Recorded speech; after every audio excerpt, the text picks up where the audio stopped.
আজকে আমাদের গন্তব্য কার্শিয়াং শহর থেকে প্রায় ৮ কিলোমিটার দূরে অবস্থিত চিমনি হেরিটেজ পার্ক।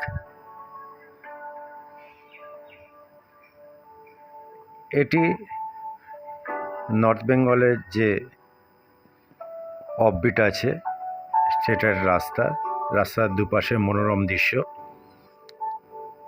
এবং এই রাস্তার প্রায় দুপাশে পাইনের জঙ্গল।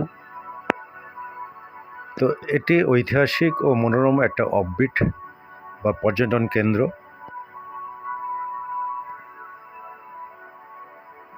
এই দুপাশে পাইনের বন, রাস্তা এঁকে বেঁকে চলে গেছে, পাহাড়ি রাস্তা, প্রাকৃতিক সৌন্দর্য খুব সুন্দর। তো এই চিমনি হেরিটেজ পার্কটি এর মূল আকর্ষণ হলো প্রায় ১০০ বছরের পুরনো ও ২৩ ফুট উঁচু একটি ইটের তৈরি চিমনি, যা ঘিরে এই পার্কটি গড়ে উঠেছে। এর ঐতিহাসিক গুরুত্ব হলো ব্রিটিশ আমলে ১৮৩৯ সালে নির্মিত একটি বাংলোর অংশ ছিল এই চিমনি।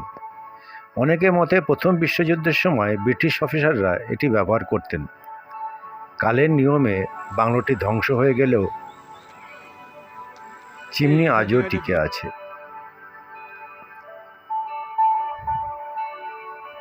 এই যে গ্রাম আছে, মজার বিষয় হলো গ্রামের নাম চিমনি, আর এই জায়গার নামানুসারেই গ্রামের নাম দেওয়া হয়েছে। এই যে পার্কটি দেখছেন, এই হচ্ছে চিমনি, যেটি উচ্চতা প্রায় ২৩ ফুট এবং পার্কের চারিদিকে একটা রাস্তা আছে, উপরে একটা ওয়াচ টাওয়ার আছে। এই ওয়াচ টাওয়ার থেকে বন বিভাগ দ্বারা পুনরুদ্ধারের পর এখানে একটু ওয়াচ টাওয়ার আছে। এই ওয়াচ টাওয়ার থেকে কাঞ্চনজঙ্ঘা এবং সামনে দার্জিলিং, কার্শিয়াং ও ডাউ হিল দেখতে পাওয়া যায়।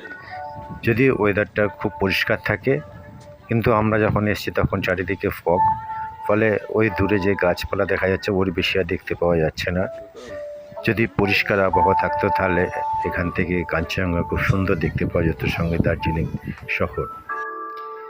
এই চিমনি হেরিটেজ পার্কে ঢুকতে গেলে ২০ টাকা করে টিকিট আছে, বাচ্চাদের লাগে না।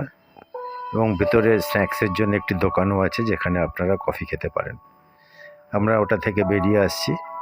এই হচ্ছে পাইনের বন, সঙ্গে মেঘের লুকোচুরি খেলা, তার মাঝখান দিয়ে আমরা চলেছি।